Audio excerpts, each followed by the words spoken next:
मेरे YouTube channel math solution में आपका स्वागत है। यदि आपने अभी तक चैनल को सब्सक्राइब नहीं किया है तो प्लीज़ चैनल को सब्सक्राइब कर बेल आइकन का बटन जरूर प्रेस कर लें, जिससे कि गणित के किसी भी प्रश्न पर बनने वाली वीडियो अपलोड होते ही नोटिफिकेशन के द्वारा आप तक शीघ्र पहुंच जाए। एक और नियम है, एक ही वृत्तखंड के कोण बराबर होते हैं।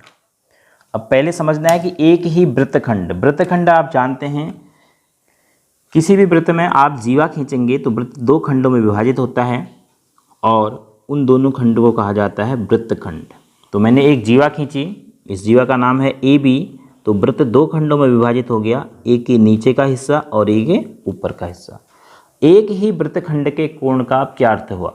जीवा के द्वारा वृत्त के बिंदुओं पर अगर हम कोण बनाएंगे इस भाग में तो एक ही वृत्तखंड के कोण, अगर इस भाग में बनाएंगे तो उस वृत्तखंड के कोण। मतलब कुछ कोण आप ऊपर वाले भाग में बनाएंगे तो वे सभी कोण ऊपर वाले वृत्तखंड के कोण होंगे, और जो कोण आप इस नीचे की बाउंड्री में बनाएंगे ए बी के द्वारा तो वे कोण होंगे एक ही वृत्तखंड के कोण। तो कुछ कोण ऊपर के वृत्तखंड में बना सकते हैं, कुछ कोण नीचे के वृत्तखंड में बना सकते हैं, लेकिन हमें अध्ययन करना है एक ही वृत्तखंड के कोण के, या तो ऊपर के या नीचे वाले वृत्तखंड के। तो हम अभी बात करते हैं जो हमारे पास दीर्घ वृत्तखंड है उसके किन्हीं दो बिंदुओं पर हम कोण बनाएं।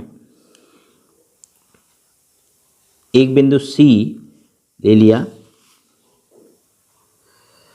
तो C पर जो कोण बना है वह है कोण ACB। व्यास के दोनों सिरों को हम C तक लेंगे। फिर एक किसी दूसरे बिंदु पर बना लेते हैं D पर,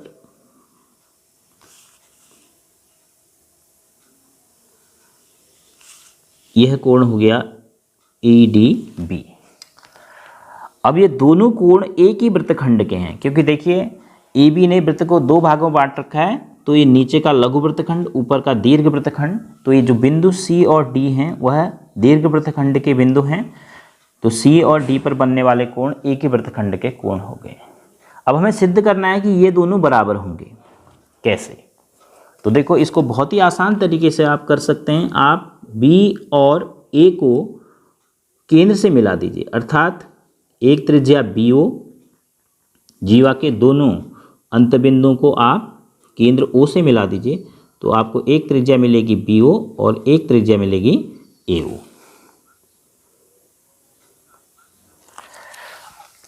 अब आप एक एक करके ये सोचिए। पहले बिंदु D की अगर बात करते हैं तो AB चाप के द्वारा केंद्र पर अंतरित कोण है AOB। तो AB चाप के द्वारा वृत्त के शेष भाग, C की नहीं बात कर रहे हैं, D पर अंतरित कोण क्या होगा? इसका आधा होगा। तो अब ऐसा तो कहा नहीं है कि वृत्त के शेष भाग के कुछ ही बिंदुओं पर, वृत्त के शेष भाग के सभी बिंदुओं पर। तो C पर बना हुआ कोण, क्योंकि C भी तो इस चाप के अलावा वृत्त का शेष भाग का कोई बिंदु है, तो C पर बना हुआ कोण भी इस केंद्र पर बने हुए कोण का क्या होगा? आधा होगा। यह हम पढ़ चुके हैं। तो जो हमने सबसे पहला नियम पढ़ा उसी का हम प्रयोग कर रहे हैं। तो देखिए हमने क्या किया, OA एवं OB को मिलाया,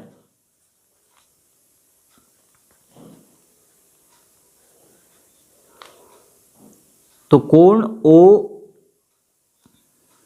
कोण ए से स्टार्ट करते हैं। कोण AOB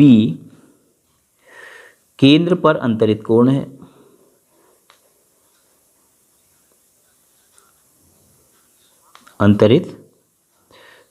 है, और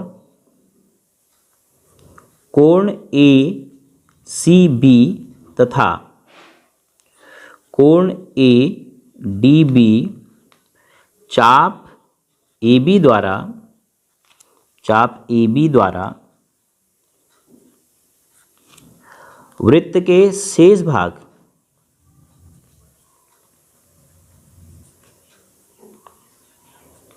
के बिंदुओं D और C, अगर इसको क्रम से लिख ले तो पहले सी लिखा है तो इसको पहले सी लिख लीजिए, इससे सही हो जाएगा क्रम।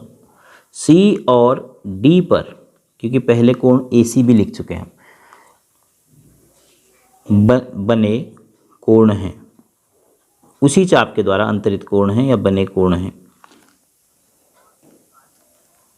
तो इसीलिए कोण AOB जो होगा वह 2 गुना होगा कोण ACB का।